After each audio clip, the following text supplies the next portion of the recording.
number of unemployed persons increased in the second quarter. Data from Stats SA shows the official rate of unemployment went up to 33.5% in the quarter from the 32.9% registered for the first quarter. The number of discouraged work seekers also went up by 4.8% compared to the first quarter of the year. The local economy continues to struggle to create the much-needed jobs. Stats SA says there was an increase of 158,000 in the number of unemployed persons, pushing the number of unemployed persons to 8.4 million compared to the first quarter. Discouraged work seekers increased by 147,000. The expanded unemployment rate in the second quarter increased by 0.7 percentage points to 42.6%. The increases in unemployment are despite the temporary employment during the election period and the constant electricity supply, which was thought to have been boosting economic activity. Thank you so much for joining us. What's your reaction to the latest data, which is obviously not moving in the right direction? Thanks, Cosatu, and thanks, Harry. And apologies for the internet connectivity issue before. Look, it's absolutely depressing. This is simply a disaster. A simple, one quarter 0.7% increase in unemployment, and we will take the expanded definition of unemployment, which takes us to 42.6%. That's bad enough on its own, but when you take into account that for the past 3-4 quarters, unemployment has risen each quarter, it shows we're on the wrong trajectory, and there's no simple way to put a positive spin to it. It just simply, it's beyond depressing. All right. Unfortunately, we've lost him there. All right. We go back to Matthew Parks now of Cosatu. He's giving us his reaction to the latest jobs number, where unemployment has gone up to 33.5%. Matthew, thank you very much for joining us once again. You were in the middle of a thread responding really to the numbers that have come out. Apologies. It seems the internet is just working against us today in Cape Town. Look, I think the bottom point is that we've seen for the last 3-4 quarters unemployment rising by nearly 1% or 0.5% each quarter. We're now at 42.6% if you take the expanded definition of unemployment. And youth unemployment is nearly at 60%. And I think for us, we have to do something differently as a society. We can't continue to normalize a scenario where 4 out of 10 South Africans and nearly 6 out of 10 young people can't find work. We had hoped to begin to see some progress, because there has been real progress on the electricity front, where Eskom has done a remarkable turnaround, where we have not experienced load shedding for about 4 months, and that's key to workplace productivity. We had also hoped to see that the recent interventions at Transnet of the past few months would begin to show some fruit in terms of the mining, the manufacturing, the agricultural sectors.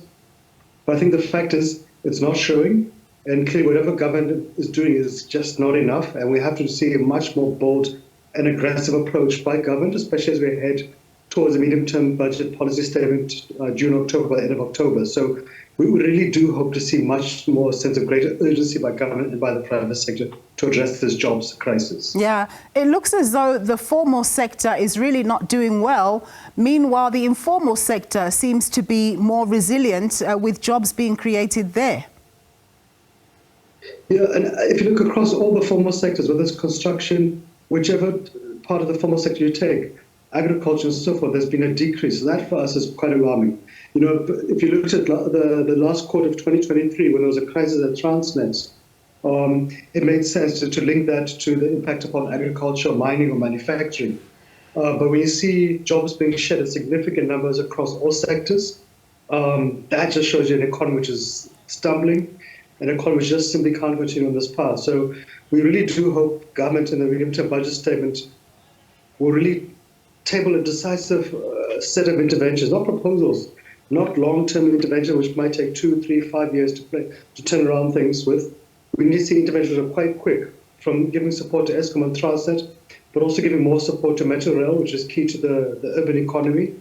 We need to see real interventions, not just simply PowerPoints, but real interventions to stabilize local government, because in many municipalities and towns, you simply see local government in free fall, and that has the impact upon local businesses who often then retrench. But those also will all take some time to turn things around. Those are not overnight interventions, but they are important. So we really do need to see, I don't know if one must pray even now, for Treasury to move away from the suicidal approach of cutting the presidential promise stimulus program, which has been cut from 36 billion rand to 9 billion rand over the past 2 years, to simply actually say the opposite. Can we increase it to accommodate at least 2 million young unemployed persons to help them enter the labour market, to gain the skills and earn a salary and earn the practical experience, which will help them to find long-term employment as well. So I think from us, we need to see a different approach, not a business-as-usual approach. And it also means the private sector too. They need to come to the party, because right now the private sector, the stock market are having a honeymoon. They are popping champagne bottles about the GNU, the JSE seeing shares boost and so forth. The rand is appreciating, etc. But we're seeing companies in the private sector retrenching left and right. So I think from our side, these companies have got a stake in South Africa's future, and that stake can't include 4 out of 10 South Africans not being able to find work. So we need to see the private sector not doing retrenchments, avoiding them or cancelling them, and find ways to absorb young people through artisanship programs, internship programs, and also ramping up their own interventions to support locally produced goods, to invest in the local economy. But right now, I think there shouldn't be a single politician or business leader who should simply think we can continue on this path, because this path is a national suicide path. Yeah, and lastly, Matthew, what's your response to capitalists who say, or private sector leaders who say that it's formations like yours, like Cosatu, like trade unions, that actually destabilize the labor market and create a situation where less jobs are created? Yeah, look, I mean, they wouldn't be based on fact. If you look at the number of strikes undertaken in the economy for the past decade, it's actually decreased. Many workers are simply scared to risk their jobs in an economy with a 42% unemployment bloodbath. But the reality is it's not trade unions which create jobs. The reality is business and government which create jobs or provide the environment to create jobs. But at the same time, it is workers whose pension funds are invested throughout the economy who sustain all of these businesses, even whilst many of these companies squander the money. And again, it is company management which pays workers a pittance, which makes it very difficult for them to buy the goods the economy produces, or even to afford the food or the health or the transport which they require as human beings to be productive at the workplace. Yet the same companies see nothing wrong with paying a CEO of a mining company 300 million rand in a single year, yet arguing with mine workers who want an extra 150 a month. So I think for us, workers are doing what they can do, and you look at most of the workplace productivity surveys, it shows you workers are working flat out.